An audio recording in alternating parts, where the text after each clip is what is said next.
Well, there was records, several records in baseball that I thought would never fall, and there's still a few that have consecutive games, Yeah. things like that. Home runs and just all kinds of things like that, yeah. So, the reason for that question is, I think would be to say that so far, we can say that everything is going to have an end. We've got an end. We've got an appointed day, when either God's going to take us home through going to sleep and not waking up, or some illness or an accident or disease or the rapture. We don't know, but we're going to have an end.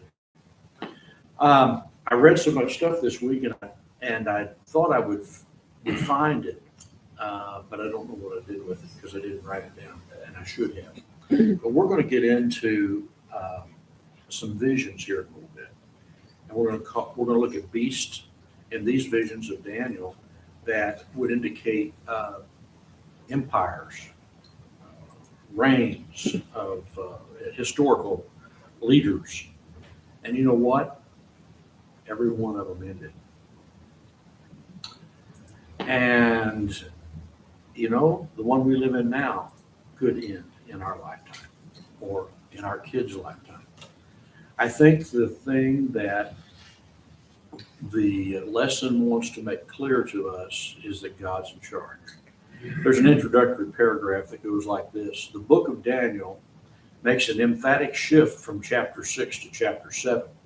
While the story of Daniel in the lion's den is among the Bible's most familiar narratives, the visions in chapter 7 and following may be among its most confusing. But they are important to understand if we are to live in confidence, trusting God's control of the future. So I think when we look at these visions and we look at maybe the notes that you have in your study Bible, or if you've got some kind of a piece of literature that has some background that talks about it, or if you pick up, like I did, and went on Amazon and bought some books to read about it, there are people that have opinions on it. I even ran across an old boy on the internet last night. He popped up, and I know him. And what I know about him is he ain't no scholar. But he was portraying himself on a Facebook Live video as an authority on the end of time. Bless his heart. I didn't watch it all. But what I do know is it's not something for me. My tendency is to kind of just say I don't understand it and write it off. And I don't think that's the right attitude. And I can confess that, and I ask for forgiveness. I want to take it more seriously. I want to learn more about it. But having said all of that, there are books and books and books written on it, and various opinions, and only God knows. But I think there's some things that are important, and there are some signs that we need to pay attention to. And so that's part of it. One of the books that I'm reading that's chronological, the end times in chronological order, which I said I'm not really recommending. I think this may be one that Rob Phillips gave me a list of books to look at. And this one is written by a fellow that is a professor at Dallas Theological Seminary. And I typically endorse Baptist seminaries, and I do. But Dallas Theological is an evangelical seminary that's probably one of the most conservative in the world. And they turned out some good writers. Valerie, for many years, has carried a Ryrie study Bible, and I bought her a new one because the other one wore out. You can hold it up, Valerie.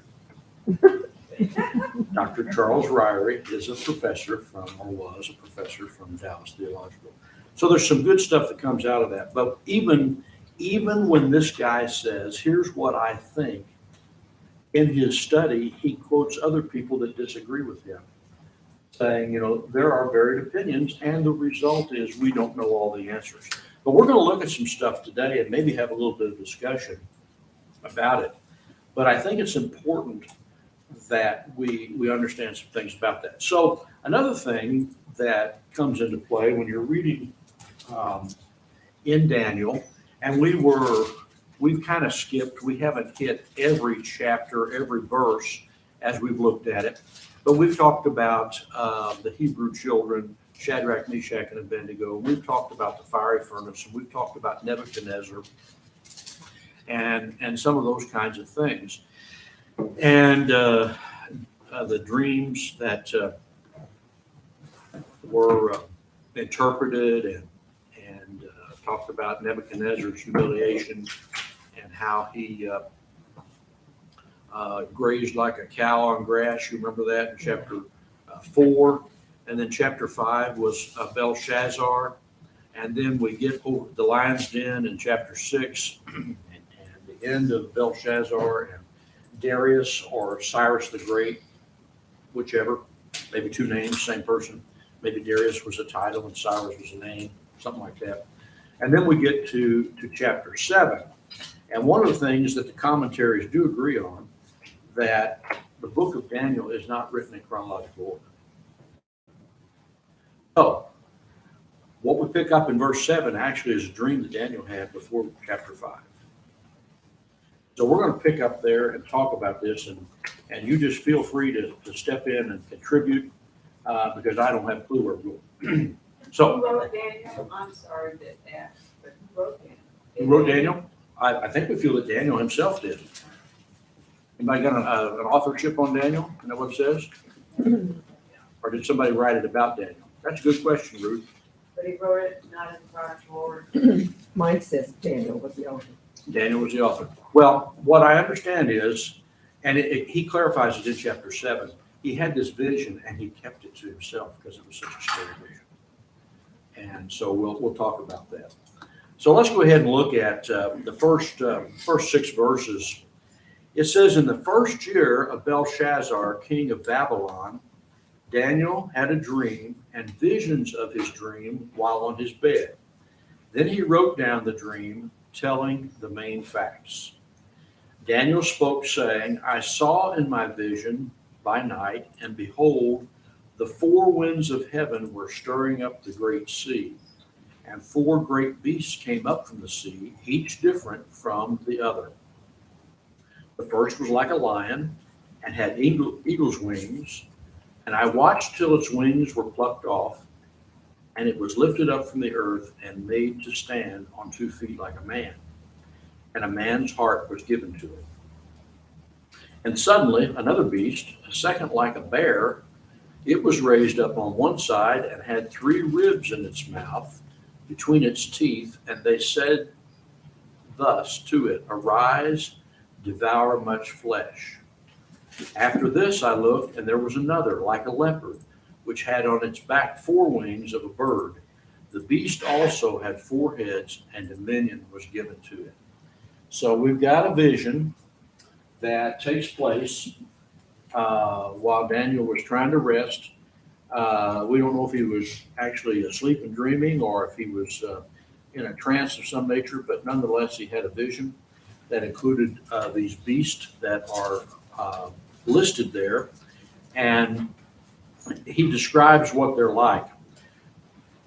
The different sources that I looked at would indicate that anytime it talks about the 4 winds in verse 2, it's kind of talking about the fact that from all directions,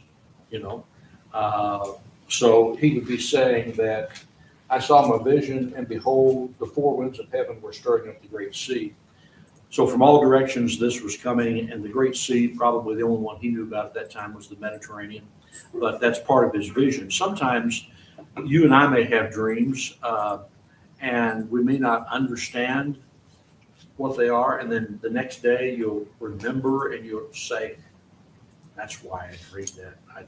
Somebody's talked about this yesterday, or I saw this movie, or I had this conversation, or I had indigestion or something, and that's why I dreamed that.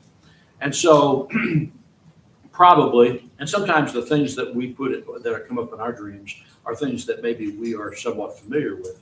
And so the Great Sea, more than likely, probably was the Mediterranean. But the gist of the dream goes further than that. he sees the winds and stirring it up and the great sea, and 4 beasts come out of the sea, and each was different from the other. Now, as we talk about these beasts, everybody that I've read about seems to think that these represent different leaders in different nations, like Nebuchadnezzar was one of them. Tommy, are you tracking with me? I'm on track. And so you know who Nebuchadnezzar was, and you remember about the story that we read of him, how he was a vicious person and how he got humbled. And Daniel, one of the consistent things that we've got to remember in this is that Daniel has kept this vision to himself, and Daniel's tenure, as we know it, was from probably about 13 or 14 years old as a youth, and he was still serving, like we said last week, at 83 or 84 years old. So he had a 70-year or so relationship as a trusted leader, and he went through a lot of different leaders and saw that, and he was faithful and he was consistent to God through all of them. So this is Daniel relating the story. We've already said it's out of sync chronologically because when he first saw it, it troubled him so much, he just thought, I best to keep my mouth shut. I don't really know all that I know about this. Have you had anything that you didn't know all that you knew about? Think, this really gives me problems. And so that maybe is what took place here. And so we've got the 4 beasts, each different from the other. The first was like a lion, and it had eagle's wings, and I watched till its wings were plucked off, or maybe one translation might say they were clipped. And I was lifted up to the earth and made to stand on 2 feet like a man, and a man's heart was given to it. It appears that maybe this was Nebuchadnezzar, and he got pretty big for his britches, as you remember. And God humbled him, and he was as one eating grass like cattle. And one of the speculations we had a couple of weeks ago was that Daniel, being in charge like he was, may have put him in a location where he was protected himself and protected maybe from the general audience seeing him in that condition. And he continued to run the country when he was in this shape, and when he came to himself, people wanted him back, maybe because they didn't know what he'd been through. But nonetheless, it could be that this vision is of Nebuchadnezzar, who was one like a lion. His wings were clipped, and then he had a man's heart later on and was back on his own 2 feet. And that could be maybe the restoration of Nebuchadnezzar. Yours says heart. Huh? Mine says mind. Well, I'm reading from a different translation than you. Yeah. And he had a man's mind. Is that what you're saying? Human Okay. mind. Mine says heart. What's yours say? Anybody else? Mine says mind. Mine. Okay. Any King James out there? Mine's a New King James. It says heart. Yeah. Yeah. So, many times in Scripture, the word heart or mind, I've got the heart to do something. They mean I have the mind to do it. God's laid it on my heart. He created my thoughts. Sometimes those things. Yes, sir. The one note that I always remember was that in talking of that, giving it a heart or a mind is showing that Nebuchadnezzar eventually has compassion. So And there was a change in him after he was humbled. So either the way you think or the way you feel. So it could be, either one of them could be good, but there was a change in him from what he was prior to his humility or his humbling. And so the next one that comes about is in, if I'm the spot, another beast, verse 5, a second like a bear, and it was raised up on one side and had 3 ribs in its mouth. Now you could probably picture that in your mind, a bear with something in its mouth. There's a lot of classic pictures of maybe a grizzly in Alaska coming out with a big old fish in its mouth or something like that. You've seen paintings of that. You've seen pictures of that. This symbolizes, the lesson writer says, maybe Medo-Persia. It was a country that came about, and the merging of the two maybe because it looked like it was higher on one side or the other, maybe the merger was not equal. Maybe one side of that merger had a stronger side or a dominant force or whatever. Again, that's kind of the speculation of what was there. The three ribs that were in the bear's mouth most likely represent either the military conquest of that regime or the three peoples that the empire subdued, and those were Babylon, Lydia, and Egypt. And so this could be what that's talking about. And of course, this is all of his dream. These are all things that he saw, and they bothered him, and he didn't voice them as of yet. But he saw them in this dream. And then there's a third one that comes about in verse 6. And after this I looked, and there was another like a leopard, which had on its back 4 wings of a bird. And the beast also had 4 heads, and dominion was given to it. You can understand why, if you had a dream like this, that it would cause you to be disturbed and you would be hesitant to tell anybody about it, because what you're seeing looks like something, but it's got something that is not explainable. And so it's much like the visions that Joseph had to interpret, and the ones that Daniel actually interpreted for other people. He understood, what it meant. Now, we're going to quit basically at verse 14, I believe, today.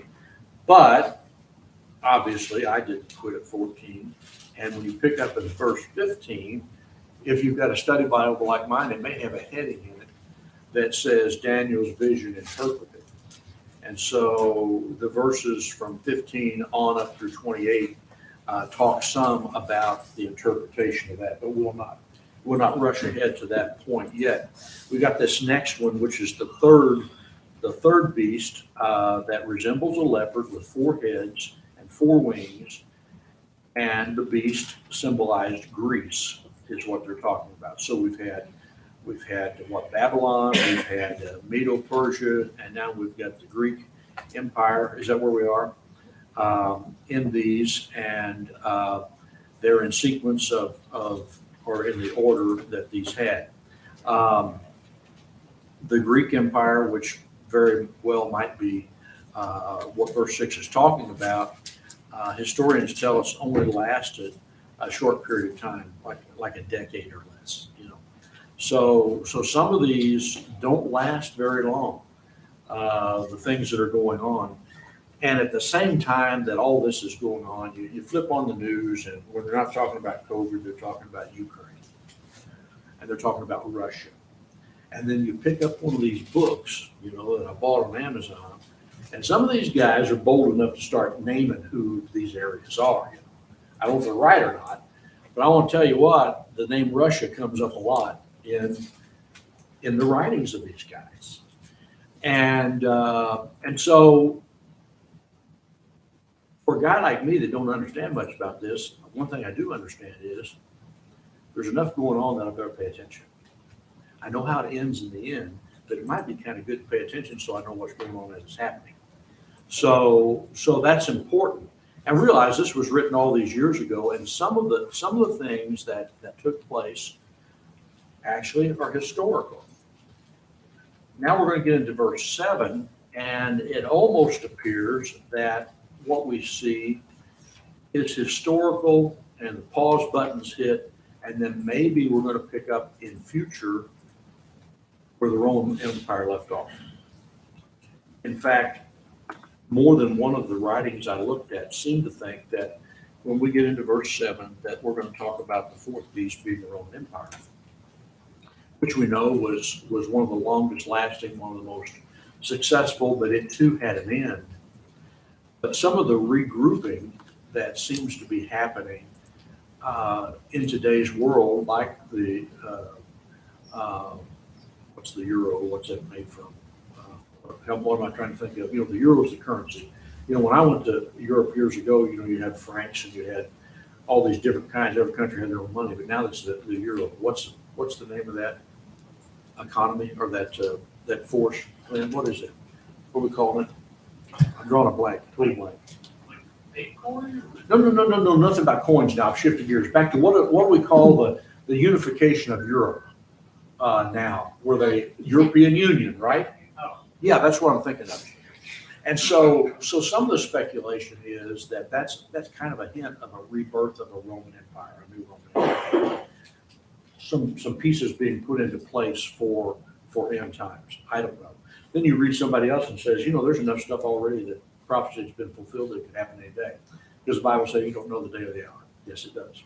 So we can speculate and we can look, but where it gets dangerous on our part, if we have a graph somebody that is printed and we start believing that and we say, no, he's not coming back yet because this, and this has to happen. Don't be so sure about that. I mean, it's kind of fun and it's kind of interesting, and you can read that and you can reflect on it and you can look at it. But at the end of the day, we've got to realize that God's in charge. But we still probably need to look at Daniel, and we still need to look at Revelation, and we still need to try to understand as best we can. Because there are people out there that maybe are not in church at all that are studying this stuff, and they're going to ask you questions, and if you just blow it off, they're not going to even give you any credibility. Because I thought you were a Christian and you're not even saying prophecy is important.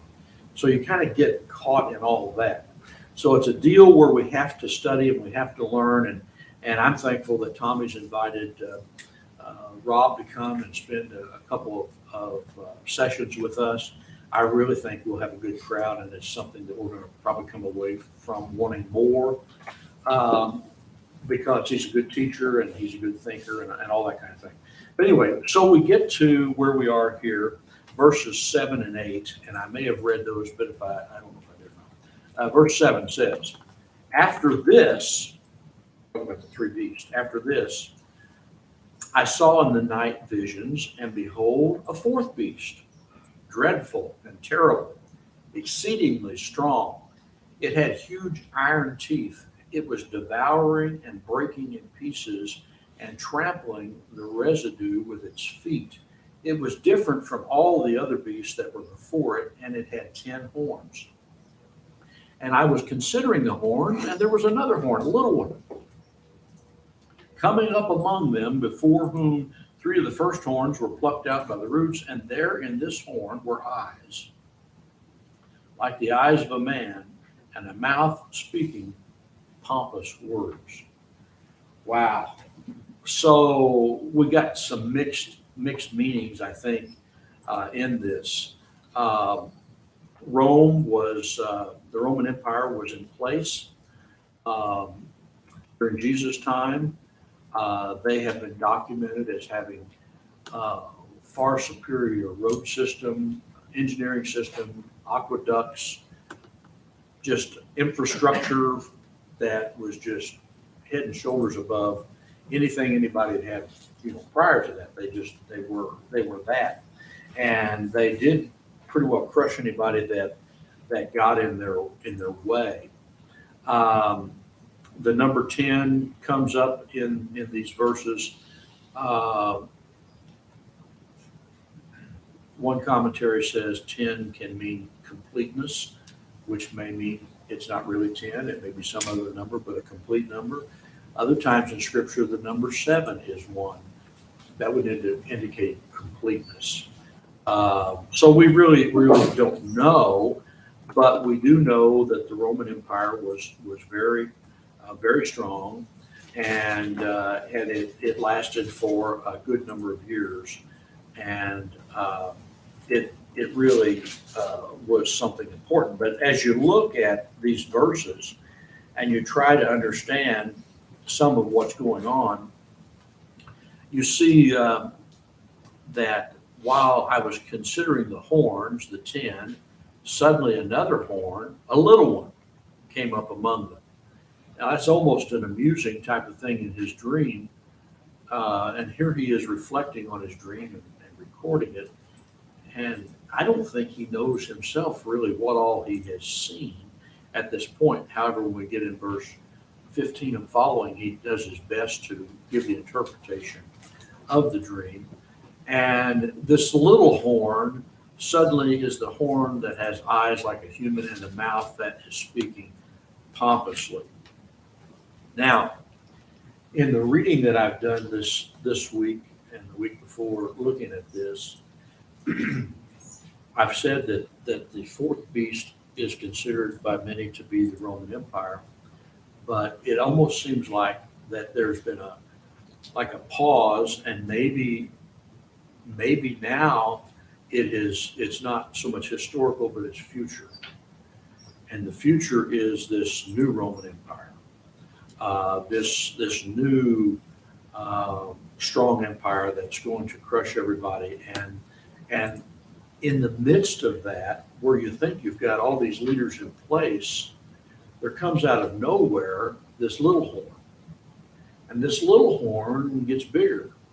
And this little horn is appealing and is human-like and is pompous, braggadocious, arrogant. And then if you pick up all this other stuff and start reading, Daniel and Revelation and what all these other people have to say about it, you say, well, that's the Antichrist. And he's going to be somebody that is going to come from nowhere, and he's going to raise up, and he's going to be pretty full of himself, and he's going to convince people to worship him and to follow him, and it's just going to be a bad thing. Now, one of the things that is confusing, and there are many books written about it and very divisive, is when do these things happen? And so this one book that I'm reading, which I kind of like it because it's comforting, is that the church will be raptured prior to all tribulation. And if that happens, we don't have to worry about it. And there's good reason for that being true. And then there's other people who say, well, no, you're going to have to go through part of the tribulation. And then he's going to take the church. And there is a book for about every opinion that you want. So, I'm not sure on the answer to that, but the thing I do know is, in the end, those that are his will be with him forever. And so shall we always be with the Lord. Now, there's some other stuff in there that we could really spend all of our time wondering about the sequence and forget the commission that we've been given is to bring as many people with us as we can. Now, have I delivered a good political speech there? I have told you I don't know what I'm talking about, then I made you believe it. So when you get to this is it's interesting, and it's confusing, and that's where you're kind of introduced to this little horn is, and there's much speculation about that. But then there's more that is introduced in this when we pick up in verse 9. And so I would have you guys read, but I don't know where I want to stop, so I'm going to stop where I want to, and we'll talk. Okay? Verse 9, continuation of his vision right after the little horn was speaking pompous words. He says, I watched till thrones were put in place, and the Ancient of Days was seated. His garment was white as snow, and the hair of his head was like pure wool. His throne was a fiery flame. What do you think we're talking about? Yeah, what do you think? The Ancient of Days. The white is symbolic of purity. The white hair is symbolic of wisdom.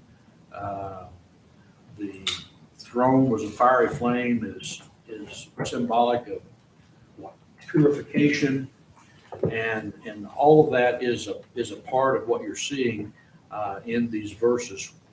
The thrones that are talked about, we don't really know who they are and who occupies those, but they're mentioned in other places. Somebody, you want to read Revelation 20 verse 4, and somebody else 1 Corinthians 6:2. Can you get to those real quick? 20 verse 4. Yeah, 20 verse 4, and then 1 Corinthians 6:2. You got 6:2, Valerie? I do. Your thumb's moving there. You got it? She does. You got Revelation 20 verse 4? Okay. Tommy? Then I saw thrones, and they sat on them, and judgment was given to them. And I saw the souls of those who had been beheaded because of their testimony of Jesus and because of the word of God, and those who had not worshipped the beast or his image, and had not received the mark on their forehead and on their hand. And they came to life, and they reigned with Christ for 1,000 years. Okay. So then you get into the talk of the millennial. You know. And so that's, again, something to study and to look at. It's introduced in Revelation there, not so much in Daniel at this point. 1 Corinthians 6:2. Or do you not know that the saints will judge the world? If the world is judged by you, are you not competent to constitute the smallest law courts? So if you really want to boil this down to real simple terminology, and you don't want to just do that and not look at the prophecy that's there, but a key takeaway from this is accountability. We are accountable for how we live. We are accountable for the decisions that we make, and there will be judgment based upon that. Now, one of the judgments that will happen will not be the judgment about whether you go to heaven or hell. That is already determined. But there will be a conversation later on about, Spencer, how come you were such a lazy bum? You didn't tell people about Christ like you should. And then, you know, an acknowledgement, yes, Lord. Maybe a time when maybe some of the rewards that you had earned from other things get stripped away because you weren't consistent. You know, there's a lot in here that we don't understand, but don't think it's about losing your salvation. That's secure, but the mystery comes about some of these other things, and I think it's important that we look at them and learn as much about them as we can. You know, there's the word in there, verse 10, a river was flowing, coming out from its presence, and thousands upon thousands served him. 10,000 times 10,000 stood before him, and the court was convened and the books were opened. Well, what's that mean? Is that a literal number? You get your calculator out, plug it in, hit print, you know, get all these numbers there. Is that what you're doing? Well, maybe, maybe not. Maybe when he says 10,000 times 10,000 is like a kid exaggerating or giving you the biggest number he can think of. You know, you've heard your grandkids or your children come up with big numbers and you kind of smile and say, whenever he came up with that. It could be a figure of speech here where it was the largest number that they could imagine that takes place here. A river was flowing, a river of fire was flowing, coming out from his presence, and thousands upon thousands served him, and 10,000 times 10,000 stood before him, and the court was convened and the books were opened. I think there's going to be a lot of people in heaven. I think there's going to be a lot of people that don't get to heaven because they have refused. But I think you're talking about some of that's there. There will be judgment in these verses where the books are open, and this may be the place where you'll be found short. You know, this may be talking about the judgment there that's going to determine eternity, whereas another judgment that's mentioned in the sequence of events would be one that's talking about rewards. And so in Daniel's vision here, it's a little bit vague, but nonetheless, it's there, and it's something to study and to maybe learn about. Verses 11 and 12 say, I watched then, because of the sound of the arrogant words, the horn was speaking. Here he is again, the little horn speaking. As I continued watching, the beast was killed, and its body destroyed and given over to the burning fire. As for the rest of the beasts, their dominion was removed, but an extension of life was granted to them for a certain period of time. So there is judgment, and the beast gets thrown into the fire, and that happens. But when you look at this, if you're like me, you're scratching your head about some of the details there. But there will be a judgment. So we've got the prophecy here, and we kind of think what we know is going on here, and we've got this questionable character here that's causing all kinds of havoc with his pomposity and his arrogance and leading people astray. And then there's a sense of judgment that takes place. Tommy, you want to say something? Well, I was just gonna say, when we just look at this, like, it's weird. Like, let's just be honest and say it. Like, you've got all these animals popping up. They've got bones in their mouth. They got little horns popping on their head.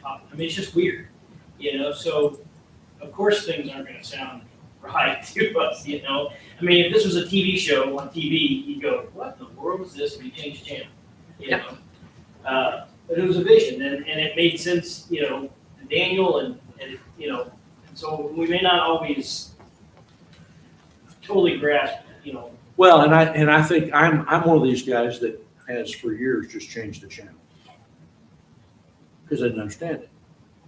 And I'm not going to go to seed on it and dwell on it forever, but I think it's here for a purpose. I don't think there's anything in God's word that's an accident. I think he preserved the word that's there, and it's for a purpose. Now, there's some of it's a whole lot easier for me to understand than some others. And there's some of it that I would be arrogant enough to say I understand. And he's probably looking at me and say, "Spencer, you say you understand it, but you're not practicing it. You say you understand the love of God and all that kind of thing, but you're not living like it." I got a feeling there are going to be some intense discussions in that particular judgment that talks about character. And maybe it's a one-on-one. It's like one of these deals where you walk in the office one day and the boss says, "Spencer, you got a minute? Close the door behind you." It may be one of those kinds of conversations with the Lord God. I want to talk a little bit about your time there on earth. Talk about some of the opportunities I gave you, some of the resources I gave you. And you know what? You weren't real faithful with those. I think there will be those kinds of conversations. I think in the end, then we're forevermore with the Lord. But there will be a time of some of that taking place. I just don't understand all that I know about it, but I believe that it's going to happen. Do you think there'll be guilt you have to deal with for eternity? Or We'll not have to telling deal with someone? guilt for eternity? No, I don't.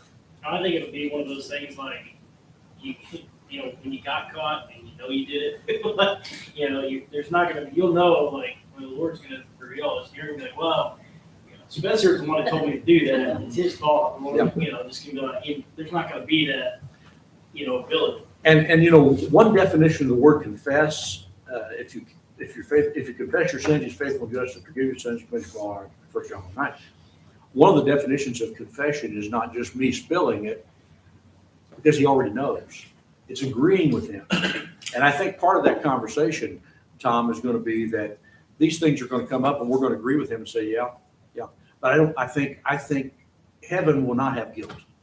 I think once you're released from that, it is going to be heavenly, whatever on earth that means. But that is a part of what's going to happen.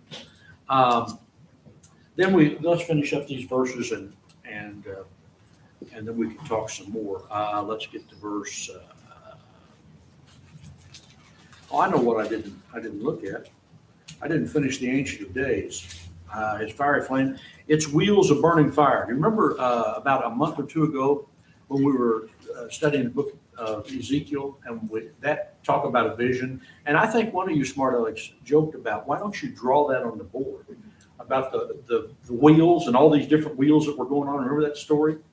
Well, in the commentary, it talks about the fact that when it says it's wheels of a burning fire, and it just kind of references, you remember in Ezekiel talk about these wheels. Well, that kind of comes up in here, the wheels of a burning fire, and a fiery stream issued and it came forth from before him. And there's the thousands upon thousands or 10,000s. The court was seated, books were opened, so forth. That's what's there. And so when we get down to verse 13, I continued watching in the night visions, and suddenly one like the Son of Man was coming from the clouds, and he approached the Ancient of Days. That's got to be Jesus. One like the Son of Man, there's of course, you remember Jesus referred to himself as the Son of Man. But then there were others that talked about Son of Man. One of the commentators in talking about verse 13 said in his vision, when Daniel used the word Son of Man in verse 13, I continued watching in the night visions, and suddenly one like the Son of Man was approaching. He meant this thing that I'm seeing looks human, but it looks like the Son of Man. And so he was recognizing maybe Jesus approaching the Ancient of Days, or God the Father, seated upon his throne. Verse 14, he was given dominion and glory and a kingdom. Who was? The Son of Man. So that those of every people, nation, language should serve him, and his dominion is an everlasting dominion that will not pass away, and his kingdom is one that will not be destroyed. So back to the original question to kind of get us thinking is, what things did you think that would never go away, that would last forever, that haven't? And we had everything from Valerie's refrigerator to baseball records and anything in between could have been one of those. One of the comforting words in verse 14 is that Jesus was given dominion and glory and a kingdom, and that every people, nation, language would serve him, and his dominion is everlasting, and it would not pass away, and his kingdom is one that will not be destroyed. There have been times in my life when things were so good. You know, maybe it's a Christmas dinner with all the kids, or grandma and grandpa, or whatever, whatever that is in your mind, and you don't want it to end. I just wish this would last forever. Or maybe it's a vacation. Oh man, this is great. I got to take it all in. It's so pretty. It's the temperature's perfect and all this kind of thing. But you know what? Monday's coming. I got to go back to work. And I get those same people to work with. All that kind of stuff. One of the neat things that he talks about is, once this happens, it's not going to go away. It's going to be forever, and it will not be destroyed. And so that's another definition of heavenly. Heavenly means it's going to be forever, and it's going to last. Now, I know you've probably got a bunch of questions, and I probably can't answer, but we'll visit. What comes to your mind about what we've looked at in Daniel's vision? Am I the only one who has problems with understanding this kind of stuff?